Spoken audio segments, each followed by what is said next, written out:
Música, política, deportes, espectáculos. Porque todo es cultura y porque somos radio. Radio Cultura. fmradiocultura.com.ar. Buenas tardes, amigas y amigos de la República Argentina, desde Montevideo, Uruguay, o como me gusta decir a mí, desde el otro lado del charco, porque somos eso, ¿verdad? Tenemos un mismo origen y ojalá apuntemos hacia un mismo destino común por el bienestar de nuestra gente. Bueno, Juan Raúl Ferreira pegando junto a ustedes una mirada al mundo. El programa anterior muy interesante, muy interesante. Y terminaba con el icónico tango canción, bueno, es puramente tango, Por una cabeza, de Carlos Gardel. Hizo más famoso porque fue llevado al cine que, bueno, entre otras cosas. Y en este año que hemos definido como el año electoral por naturaleza en el mundo entero, desde un país pequeñito como el Uruguay, que tuvo ayer sus elecciones primarias, al país más poblado del mundo, la India. Desde el año pasado, la India pasó a tener bastante más habitantes que la República Popular China, que era hasta entonces el más poblado. Bueno, hay elecciones. Nunca antes en la historia tantos ciudadanos del planeta habían sido convocados a votar y tantas elecciones se llevaban a cabo alrededor del mundo. Pero pocas se resuelven. Discúlpenme que todavía estoy medio resfriado. Recordarán que un programa que lo tuvimos que saltear por culpa de mi gripe. Pero bueno, acá dicho sea de paso, ayer se votó siendo el día más frío de los últimos 15 años. Pero los resultados en el mundo no están siendo por una cabeza, ni en la India, el más poblado, ni en Uruguay en el día de ayer. Ya los vamos a ir analizando, pero en las elecciones europeas para elegir el Parlamento de la Unión Europea no fue por una cabeza, fue una paliza de la derecha que todavía, por ejemplo, en Francia está generando ruidos y eventualmente posibilitando algunos otros cambios políticos que todavía no han ocurrido, pero que se vienen encima. El presidente Macron adelantó las elecciones para primer ministro y eventualmente va a tener que adelantar las de presidente de la República. Veremos. Pero quiero decir con esto, no fue por una cabeza. Y ayer, acá en Uruguay, no fue por una cabeza. Y aunque formalmente se puede decir que la gran sorpresa y el voto más masivo fue el de la izquierda, tengamos en cuenta dos cosas. Lo vamos a ver sobre el final del programa. Primero, la izquierda en Uruguay es un progresismo democrático. No es la izquierda de otros países de América Latina con un tinte ideológico más definido. Es un frente que abarca políticas progresistas, etc. Lo que sí es cierto cuando analicemos el tema de las elecciones en Uruguay es que no solo los resultados, porque fueron elecciones internas, primarias, obligatorias para todos los partidos para poder registrar los candidatos, pero primarias al fin, para elegir los candidatos.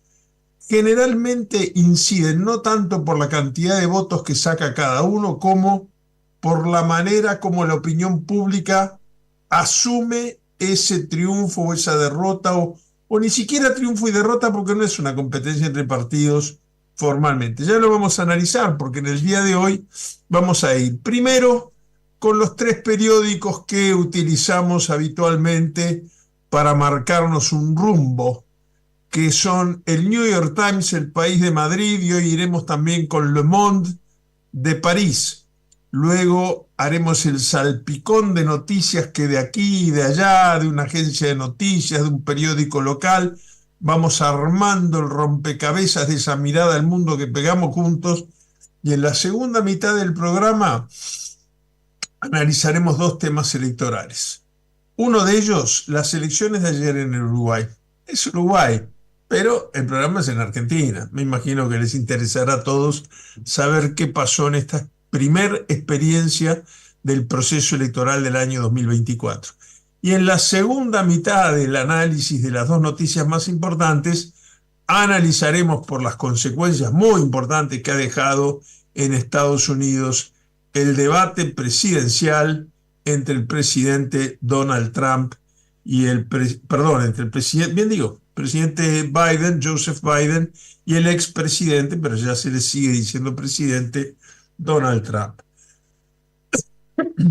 Vayamos primero entonces con el New York Times, un periódico publicado en la ciudad de Nueva York, cuyo editor, Arthur Sulzberger, lo distribuye en Estados Unidos y en muchos otros países como México, en español y en inglés, y en varios países europeos, en inglés y en la lengua local de cada uno de los países donde se distribuye. Bueno, sobre las noticias de esta semana, una muy reciente de New York Times informa que un general fue arrestado en Bolivia tras un intento de golpe. Todos vimos las secuencias televisivas. Un general de alto rango, era el comandante en jefe del ejército, declaró que estaba liderando un esfuerzo para reestructurar la democracia, entre comillas, pero él y sus aliados en las Fuerzas Armadas se retiraron tras intentar irrumpir en el Palacio Presidencial. El miércoles, dice el New York Times, un militar de alto rango y militares aliados intentaron asaltar el Palacio Presidencial de Bolivia para luego retirarse rápidamente en un intento aparentemente fallido de golpe de Estado.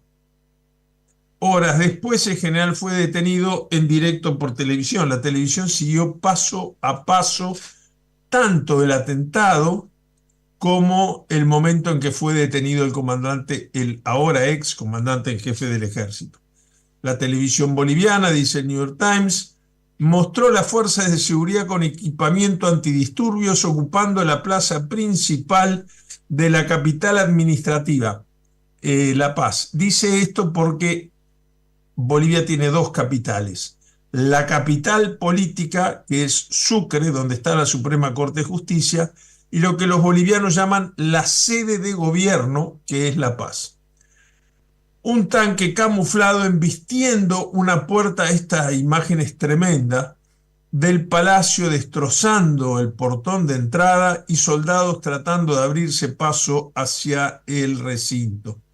Acto seguido, tan pronto como aparecieron, el general Juan José Zúñiga, comandante jefe del ejército hasta ese momento, desapareció y sus partidarios de las Fuerzas Armadas se retiraron y fueron sustituidos por policías que apoyaban al presidente democráticamente electo del país, Luis Arce.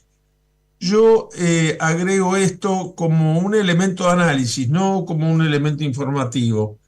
En este momento, el partido de gobierno, el Movimiento al Socialismo Boliviano, MAS, está muy dividido entre los seguidores del presidente Arce Gómez, el actual presidente, que ahora utiliza el apellido indígena, no utiliza más el Arce Gómez, presidente Luis Arce y su antecesor Evo Morales.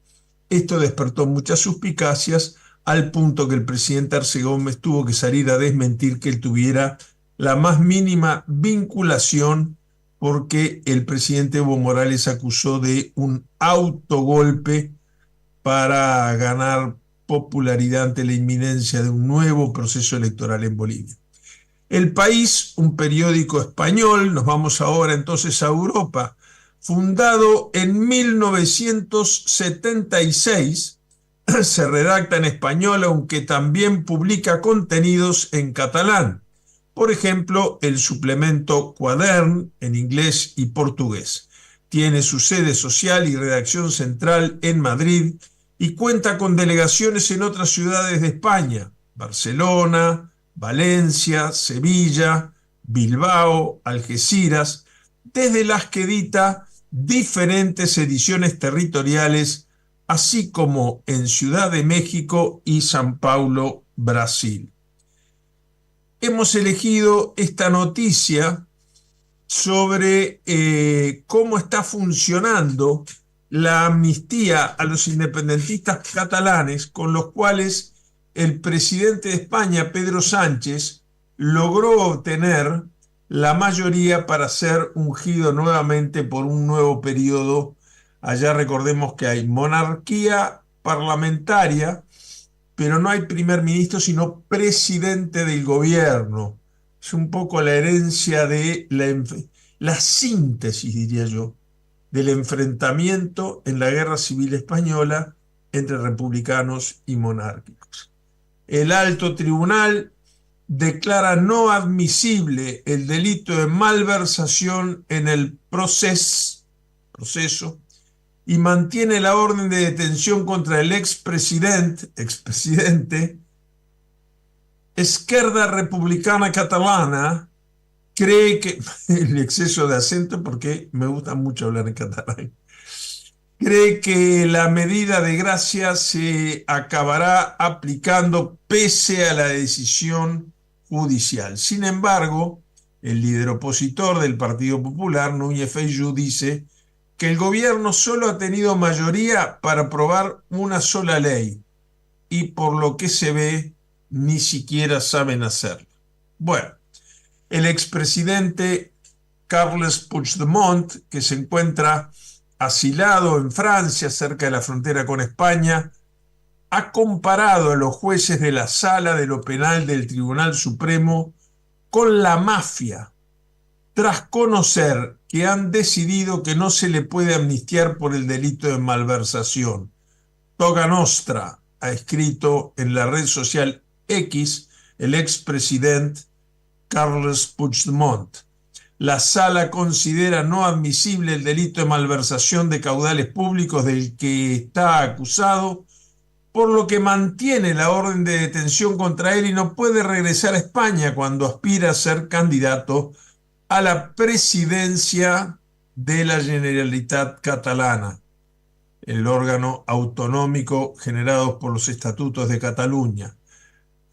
Esto es válido tanto para él como otros políticos independentistas. La resolución es apelable, aparentemente todo el mundo cree que la apelación se gana, pero al tiempo se mantiene la inhabilitación de otros líderes como Oriol Junqueras. El alto tribunal considera que la ley de amnistía no cubre el desvío de fondos públicos en una decisión que supone un enorme revés para el gobierno. Cuando hablamos de malversación de esos fondos es porque fueron utilizados para la supuesta independencia de Cataluña.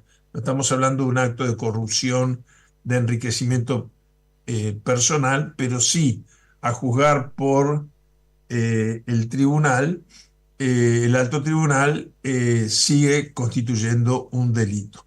La portavoz de Esquerda Republicana Catalana, el partido de Puigdemont, Raquel Sans, ha señalado que reciben la decisión judicial sin ninguna sorpresa, pero augura que la norma se tendrá que acabar aplicando pese a los pasos que decidan los jueces.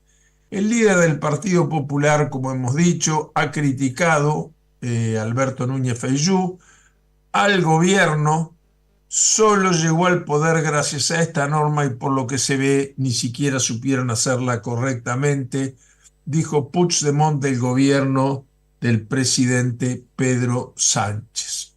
Vámonos ahora a Francia. Vamos a traducir la noticia que hemos elegido de Le Monde, un periódico vespertino francés, publicado de manera continua en París desde 1944 por el periodista Hubert Bermery.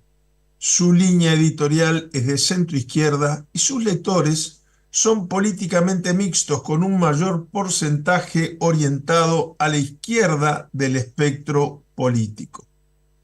Bien, en Francia se está viviendo una situación de una enorme tensión porque la derecha está constituyendo un frente al cual el gobierno le quiso enfrentar con un frente de centro izquierda que incluiría algunos liberales como el propio partido del presidente Macron.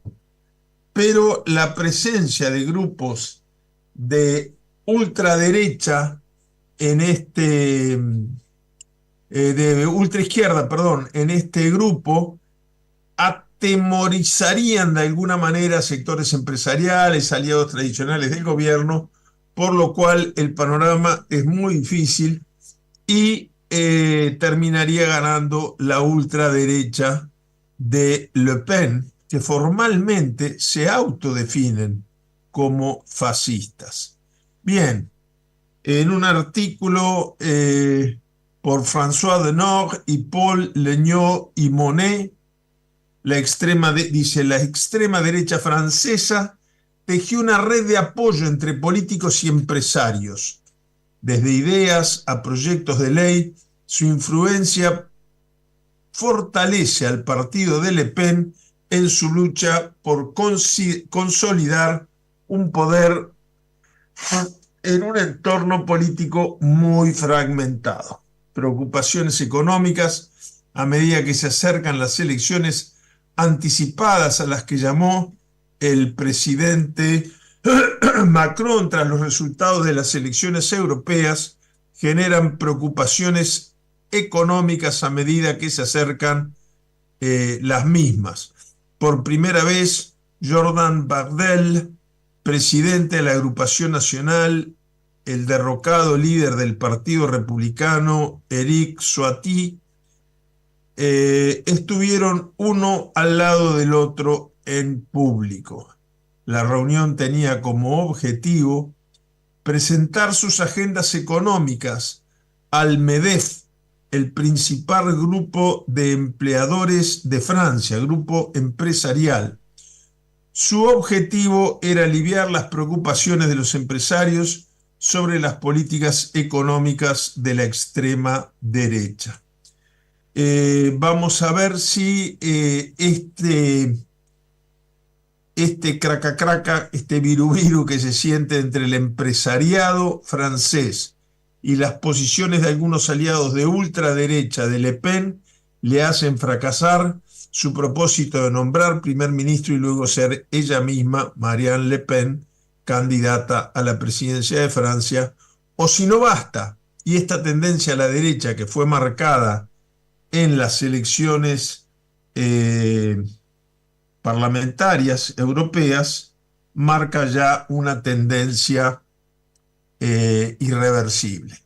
Recordemos que en muchos países de Europa, fundamentalmente en Francia, Francia tiene un sistema muy atípico además. Francia tiene un sistema donde el presidente conserva para sí determinados poderes y otros distintos para el primer ministro. Cuando no son del mismo partido, que ya han habido 3 casos desde la Quinta República, se llama cohabitación. No sería la primera vez que Macron, el intento de Macron no sería la primera vez que Francia intenta una cohabitación. Sería la tercera, las otras 3 con éxito, y ahora Macron o apuesta a esto o el gobierno cae ya en la ultraderecha y de ahí a que caiga el presidente hay apenas un paso. Estamos expectantes. Las elecciones para los parlamentarios europeos crearon el nuevo Parlamento Europeo, que recordemos que tiene un poder muy grande, es el que nombra a los comisionados de la Unión Europea, el bloque económico y político. No es una zona de libre comercio, es una unión con un banco central único, etcétera, del mundo. Bueno, nos vamos ahora al salpicón de noticias y para recibirlo, como hacemos todos los lunes, vamos a escuchar ese cantante popular, ícono de la música uruguaya y argentina, rioplatense, el grito del canilla. Para los jóvenes, siempre repito lo mismo, el canilla o canillita, como decíamos en Uruguay, es el muchacho que nos despertaba con las noticias del mundo. Extra, extra, a la mañana, el diario, El País, El Plata. En Francia, Macron trata de conformar un bloque para, ¿no? Iba para vender diarios, se subía al ómnibus con los diarios abajo del brazo, circulaba en bicicleta por los barrios. Muy pocos diarios se compraban como hoy, los pocos que se leen en tinta y papel se compran en un kiosco. El Canario Luna y el Grito del Canilla. Bueno, vamos a ver las 5 noticias que hemos elegido en esto, que le llamamos salpicón, porque no entramos en mucha profundidad, pero por lo menos en 5 noticias tenemos una visión global de lo que está ocurriendo en el mundo y que más nos importa. El primer ministro de Haití inicia su visita a Estados Unidos. ¿Por qué, me dirán ustedes, esta noticia es tan importante? Bueno, quizás yo no sea muy objetivo, pero a mí me tocó estar de jefe de misión en el proceso de mediación internacional para democratizar e institucionalizar Haití con la participación de todas las fuerzas políticas y sociales del país. Haití estaba en esa época, hacía muchos años, bajo dominio de la MINUSTAH, una fuerza multilateral que no son ni los cascos azules ni los cascos blancos, y que tenían la característica de ser la única fuerza armada multilateral enviada por Naciones Unidas a un país sin que ninguna autoridad de este país, porque no la había, la hubiera solicitado. Bueno, hicimos lo que estaba a nuestro alcance, creo, pero no quedé conforme yo con la misión y así lo dije en mi informe final. Haití es la primera república independiente del mundo. Es anterior a la Revolución Francesa, es anterior a la Revolución Americana de 1776. Un barco de esclavos naufragado forma en la isla de Hispaniola y comparte soberanía con la República Dominicana a la República de Haití, primer república independiente de América Latina y del mundo, con un gobierno republicano, primer país del mundo en abolir la esclavitud, un país fundamentalmente de afrodescendientes, de afronáufragos. Bueno, el primer ministro fue designado, pero la gente no lo votó. No tienen presidente porque el que tenían votado en una elección donde había participado menos del 50% de la gente, bueno, ese fue asesinado, el presidente Juvenal. El primer ministro no ha notificado ninguna fecha para el retorno de la delegación a Haití. Previo al viaje, un primer despliegue de la policía de Kenia se efectuó en la nación caribeña en respuesta a la solicitud del anterior mandato en 2022. El primer ministro de Haití, Gary Conille, quien encabeza el gobierno de transición del país caribeño, esperemos que sea de transición, porque empiezan de transición y se quedan, partió este viernes para Washington y Nueva York, Estados Unidos, en su primer viaje oficial, mientras agentes de la policía keniana patrullan la capital en medio de una misión respaldada por las Naciones Unidas para enfrentar las bandas armadas, pandillas, grupos de narcotráfico, grupos políticos, etcétera, etcétera, etcétera. Estados Unidos prometió una generosa financiación para la misión respaldada por las Naciones Unidas, pero descartó, Dios los escuche, enviar tropas estadounidenses a Haití para colaborar directamente. De acuerdo con la oficina de Conille, la delegación mantendrá importantes reuniones de trabajo con funcionarios de instituciones financieras internacionales, entre otros. También inspeccionará la embajada de Haití en Washington, que fue quedada ahí en territorio de nadie desde la muerte del presidente Juvenal. La agenda también incluye intercambio con un funcionario de la Casa Blanca. Fíjense que no lo recibe el presidente Biden, lo recibe un funcionario cuyo nombre ni siquiera se da. No lo reciben en el Departamento de Estado, pero el primer ministro va igual. He hablado con la embajadora americana. Bueno, allí la Embajada de Estados Unidos encabeza un grupo que se llama el Core Group, que son aquellos diplomáticos que importan, de acuerdo al criterio de la Embajada de Estados Unidos. Creo que los latinoamericanos hemos sido injustos con Haití en no darle la debida importancia que tiene. Bueno, vámonos a México, donde el diario El Universal informa que hallan el cuerpo de un reportero en el municipio de Cintalapa, vecino de Jiquipilas. Culebro Morales, de 39 años de edad, vivía en un barrio llamado Guadalupe.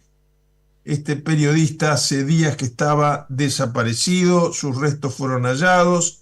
El sitio donde localizaron el cuerpo está en disputa entre grupos del crimen organizado. A orillas de la carretera que une los municipios de Arriaga y Jiquipilas, Chiapas, al sur de México, las autoridades localizaron el cuerpo del periodista Víctor Alonso Culebró Morales, director del portal de noticias Realidades. Así lo reportó la Fiscalía de la entidad federativa. Víctor Alfonso Culebró Morales, reportero de 39 años, hijo del ex secretario de Gobierno de Chiapas, Mario Culebró Velasco, fue encontrado sin vida en la carretera, informaron las autoridades. De acuerdo con el reporte policial, el cuerpo estaba ubicado a la altura del kilómetro 28 en el municipio de Jiquipilas, con los pies y manos amarrados, la cabeza cubierta, golpes e impactos de armas de fuego. En plena transición de un gobierno electo a otro gobierno electo, siguen ocurriendo estas cosas tremendas de la violencia del narcotráfico en América Latina, en este caso en México. Finalmente, vamos a informar nos parece bastante importante, ¿no? Vamos a informar sobre un aspecto del conflicto de Gaza, en el cual no se hace demasiado hincapié. Generalmente se presta atención solamente a la cantidad de muertos. Nosotros vamos a mirar hoy qué otras consecuencias está dejando, con heridas abiertas que va a costar mucho cicatrizar, el conflicto de Israel y Hamas en la zona de Gaza. Las Naciones Unidas han informado que 100.000 personas han adquirido diversas discapacidades en la zona de Gaza. No están muertos, pero quedan con discapacidades para toda la vida a causa de los incesantes ataques de Israel a la zona. De acuerdo con la declaración, los ataques han provocado el desplazamiento de estas personas, quienes se han expuesto a desfavorables condiciones, así como a traumas psicológicos. El grupo de Naciones Unidas que intervino para elaborar el informe subrayó que la falta de alojamiento adaptado a las personas con discapacidad sumada al hacinamiento plantea un desafío adicional para acceder a los servicios médicos ya escasos de por sí. Un centenar de personas con discapacidad ha muerto y miles más han resultado heridas como consecuencia de los ataques a la Franja de Gaza desde octubre del año pasado, cuando un grupo terrorista bombardeara territorio israelí y se llevara más de 300 rehenes. Así lo informó este sábado el sector de rehabilitación de la red de ONG palestinas, subrogado por la Comisión por el Derecho Inalienable del Pueblo Palestino de la propia Organización de Naciones Unidas. Bueno, no todas las noticias son las buenas que nosotros desearíamos, y nos vamos ahora a ver estos dos aspectos electorales. Uno en Uruguay, el otro en Estados Unidos. Ayer fueron las elecciones internas más curiosas y con resultados más sorpresivos de la historia del Uruguay en uno de los días más fríos, bueno, el día más frío en que se han celebrado elecciones internas, uno de los más fríos en los últimos 5 años y a mí mismo me costó mucho ir a votar, pero cumplí con mi deber cívico y lo vamos a recibir con esta canción, media rebelde, media de protesta, pero que habla sobre la democracia, una cumbia. Bueno, nosotros siempre, antes incluso lo anunciábamos al comenzar el programa, comentamos la realidad internacional o los hechos nacionales que afectan el relacionamiento internacional global o movidas de piezas del ajedrez internacional, pero nos abstenemos de hacer ningún comentario que afecte a Argentina o a Uruguay para no caer bajo sospecha, no ser neutrales. Pero algunas cosas sobre Uruguay nos gusta compartirla con nuestros hermanos argentinos porque sabemos que la prensa argentina, además, estos días está muy absorbida, por lo menos los medios radiotelevisivos, que son los que llegan hasta acá, por esta noticia tan triste que deseamos que se esclarezca cuanto antes de la suerte del pequeño Loan en la zona de 9 de Julio, provincia de Corrientes. Todos nuestros pensamientos, nuestros mejores deseos con su familia, con la gente del pueblo 9 de Julio, con las autoridades que deben de dar con su paradero o saber de su suerte. Entonces hoy vamos a comentarles un poco las elecciones internas que se celebraron en el día de ayer. La figura de las elecciones internas empezó a regir en 1997, no es una cosa de toda la vida del Uruguay. Hay partidos como el Partido Colorado que sí lo tenían, hay partidos como el Partido Nacional o Blanco que tenían un sistema muy distinto de elegir a través del voto popular también, la convención, que a su vez elegía el directorio, que a su vez terminaba nominando los candidatos. Pero había una norma que se llamaba Ley de Lemas, mediante la cual cada partido podía llevar tantos candidatos como quisiera, y todos sumaban sus votos mientras que votaran bajo el mismo lema. Esta norma fue derogada en aquella reforma constitucional y desde entonces se realizan elecciones internas de padrón abierto. La gente va y vota. En el circuito donde le toca votar para presidente, por el lema de su preferencia y qué candidato quiere que se nomine a la presidencia de la República. No hay que estar afiliado al partido, se depositan en la misma urna los votos, por ejemplo, del Partido Colorado, del Partido Nacional y del Frente Amplio, que fueron los 3 partidos que tenían más de un candidato para disputar a la presidencia. Otros partidos menores, de 1 o 2% de los votos, llevaban un candidato único simplemente para cumplir con la formalidad. Bueno, vayamos a ver cuál fue el resultado. Fue una jornada muy fría y fue aquella en la cual participó menor cantidad de gente, cerca de un 35%, pero casi que no llegó, 34 y algo por ciento del padrón electoral. Esta cifra puesta, yo no sé cuántos votan en las PASO en Argentina, porque esto es algo parecido a las PASO. Este porcentaje en el mundo es un porcentaje alto. En las elecciones primarias de Estados Unidos hay estados donde vota menos del 15% y están eligiendo al presidente de Estados Unidos.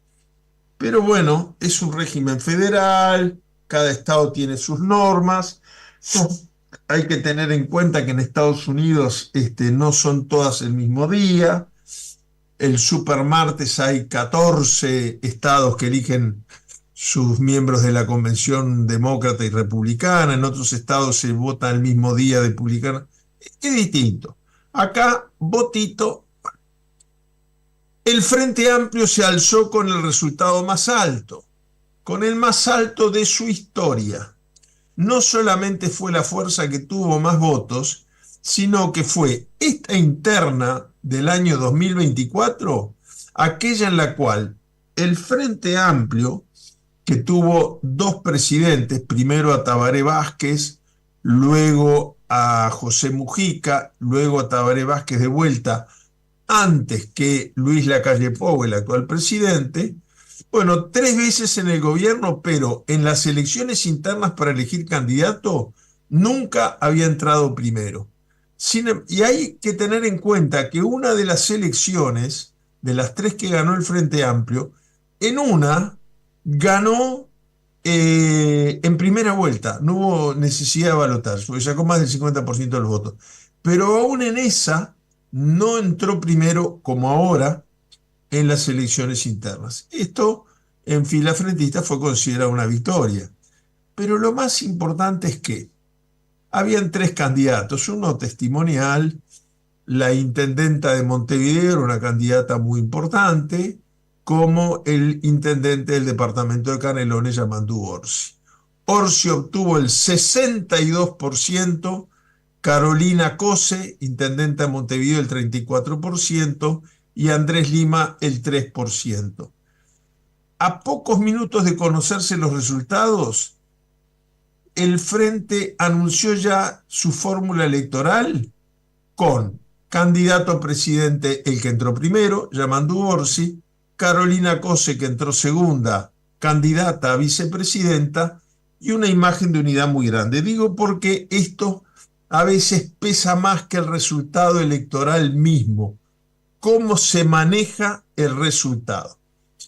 El Partido Colorado, un partido que gobernó 93 años de corridos el Uruguay y que desde hace muchos años que viene entrando tercero en el orden electoral, tuvo una performance que puede considerarse victoriosa para sus expectativas.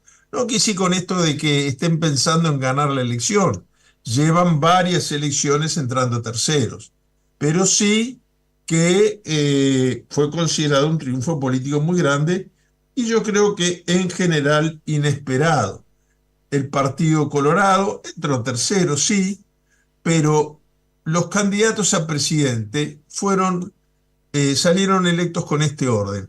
Ojeda con el 37%, Robert Silva con el 27%, Tabaré Viera, el candidato del presidente Sanguinetti, con el 21%, y por lo tanto queda electo automáticamente como candidato a la presidencia Andrés Ojeda. Sin embargo, fue muy rápida la designación del vicepresidente al que entró segundo. Es más, ya habíamos comenzado nuestro programa que a mí me arriman un papelito diciendo ya hay candidato a vicepresidente del Partido Colorado, será Robert Silva, o sea, el que entró segundo. En el Partido Nacional, que está en el gobierno y que, por más que el Frente le haya ganado la elección interna, tiene un amplio nivel de aceptación poco común para este estado, para este nivel avanzado de gobierno. Estamos a 4 años y medio de gobierno de Luis Lacalle Pou y tiene un nivel de aceptación político muy alto, incluso a pesar de haber atravesado algunos escándalos muy grandes. Su senador de primer nivel, Gustavo Penadez, preso por pedofilia, su jefe de seguridad preso por venderle pasaportes al narcotráfico, una serie de hechos, ahora un chat suyo propiamente dicho, diciendo que conocía estos hechos y que había presionado a algunos fiscales. El presidente del directorio de su partido tuvo que renunciar por acusaciones muy serias de la justicia. Bueno, todo esto lo ha sorteado con un buen nivel de aceptación personal, no política de su partido, pero personal de él, muy alto. Sin embargo, el Partido Nacional de Luis Alberto Lacalle, el candidato que apoyaba a Lacalle Pou, que fue su secretario de la presidencia, obtuvo el 75% de los votos. Probablemente mucho blanco no haya ido a votar porque ya estaba definido esto. Segunda, entró la candidata de su padre, el expresidente de la calle de Herrera, con el 18%. Gandini entró tercero, un senador histórico del Partido Nacional, con un 5%. Con estos resultados a la vista y con el Partido Nacional habiendo llevado una candidata paritaria y siendo la actual vicepresidenta de la República la primera en ser electa, fue vicepresidenta de la República también por cuando renunció el vicepresidente Raúl Sendic, Lucía Topolansky, la esposa de Pepe Mujica.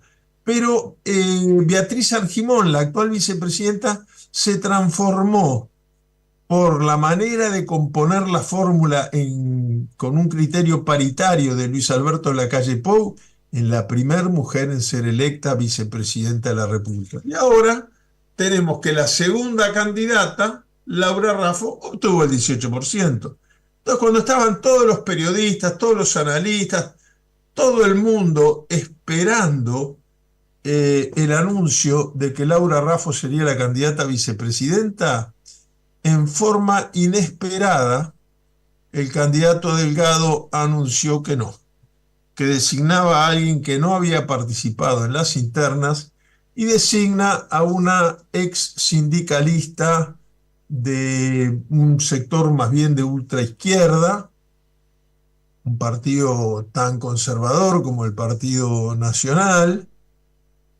Vamos a ver qué resultado tiene. Repito, muchas veces ocurre que se tienen en cuenta los pasos que se dan después del resultado electoral y no solo el resultado electoral mismo. Y la verdad es que en el Partido Nacional ha habido shock, ¿no? Capaz que bueno, capaz que mal, pero ha habido shock, que es un hecho. Y hoy se han conocido algunas reacciones que parece que anoche no fueron muy favorables. Una, la del propio presidente de la República, Luis Alberto Lacalle Pou, que habría estado muy disgustado con la noticia de que su candidato designaba a alguien enfrentando a su propio padre, en fin, al padre de Lacalle Pou, ¿no? Y algunas declaraciones que no trascendieron mucho a la prensa. Otras salieron en la prensa, no fueron hechas a la prensa, pero fueron filtradas para que fueran publicadas. Bueno, entre ellas del propio expresidente de la calle de Herrera, en fin. En el momento, además, que el Frente Amplio festejaba que había ganado y que además el primero y la segunda hacían fórmula y arrancaba como una locomotora, en la sede del Partido Nacional se hace este anuncio que el público recibió no con aplausos, con un abucheo como yo por lo menos nunca había visto. Bueno, vamos a ver andando el carro cómo se acomodan los zapallos, dice el viejo refrán uruguayo. Y bueno, estas son las noticias entonces que teníamos para compartir ustedes sobre las elecciones internas en Uruguay. Nos vamos a la finalización de las internas o primarias en Estados Unidos y el inicio de la campaña de Biden y Trump con un debate que también ha dejado huella. Lo vamos a recibir con una canción que encontramos, un blue, con cierta influencia de rock de los 80, ¿no? Pero formalmente es un blue sobre los debates presidenciales en Estados Unidos. Sobre eso va la canción. Bueno, esta semana se celebró el primer debate entre el presidente Biden y el presidente Trump. Yo lo tuve que ver al otro día grabado porque, bueno, fue el día y a la hora, el jueves, a la hora del partido de donde Uruguay metió sus 5 goles en esta Copa Americana en Virginia. Entonces me van a perdonar. Primero vi el partido y después vi el debate. Pero apenas terminó el segundo tiempo, me fui a la CNN, que era el auspiciante. En Estados Unidos no existe el debate instaurado por la ley, ni está controlado por ninguna autoridad partidaria. Se hace si quieren, si no quieren no se hacen. Hubo un debate que marcó la diferencia y le hizo ganar al presidente Kennedy contra el presidente Nixon en la década del 60. Fue el primer debate televisado. Desde entonces se han celebrado siempre, pero no es obligación. Y además hay que tener en cuenta que en este caso el debate fue organizado, auspiciado, por lo tanto puso las reglas del juego, etcétera, la cadena CNN. Yo cuando lo puse el jueves de noche estaban los comentarios y me llamó la atención que en el zócalo de la CNN, en inglés y en la CNN en español, decía lo mismo, decía: el Partido Demócrata bajo shock después de los debates de Biden con Trump. No hay dos opiniones de que, bueno, hasta ese momento era aparentemente, luego vi los debates, le dio una paliza tremenda. A tal punto que dice un refrán popular en Uruguay: a confesión de partes, relevo de pruebas.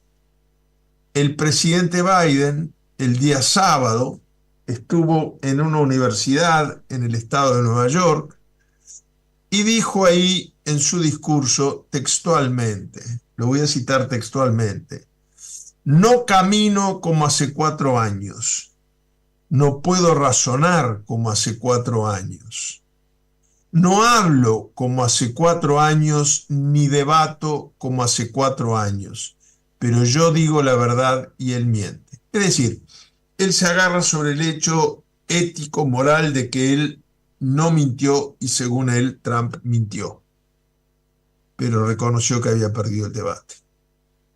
Posteriormente, ese mismo día, sale por televisión Kamala Harris, la vicepresidenta, diciendo que efectivamente había un consenso en el Partido Demócrata de que el presidente Biden había perdido la dinámica de la polémica, pero que a pesar de eso era el hombre más apto para conducir los destinos de Estados Unidos. Un argumento que, a juzgar por las encuestas, no está funcionando muy bien. El comentarista político de la CNN, Van Jones, opinó que la actuación del presidente Joe Biden durante el debate de la CNN lo deja prácticamente fuera de la contienda. Que el problema es que no retira su candidatura porque no hay quien lo reemplace. De todas maneras, si vamos a las noticias mismas, bueno, el Partido Demócrata el viernes por la noche formalmente le pidió al presidente Biden que retire su candidatura con el argumento de que en la tradición demócrata, más que en la republicana, no se le cuestiona el liderazgo al presidente si aspira a ser reelecto. Ya habían muchas señales antes de este debate que parece haber sido un punto de quiebre.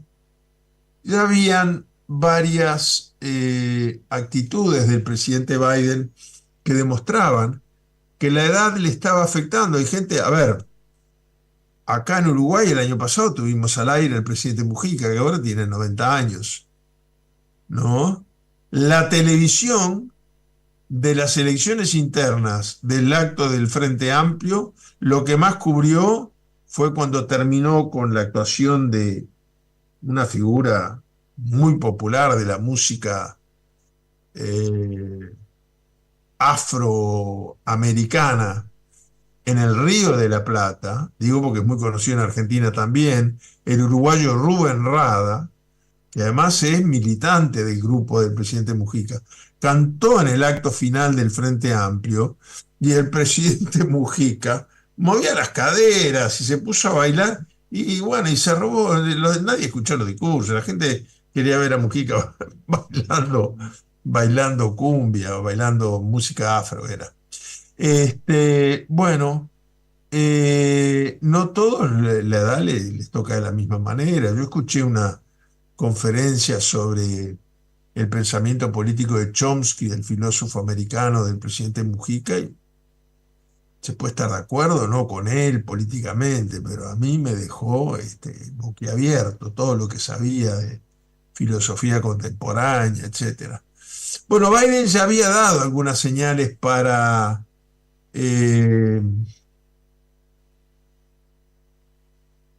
exhibir esta preocupación que hoy toma estado público.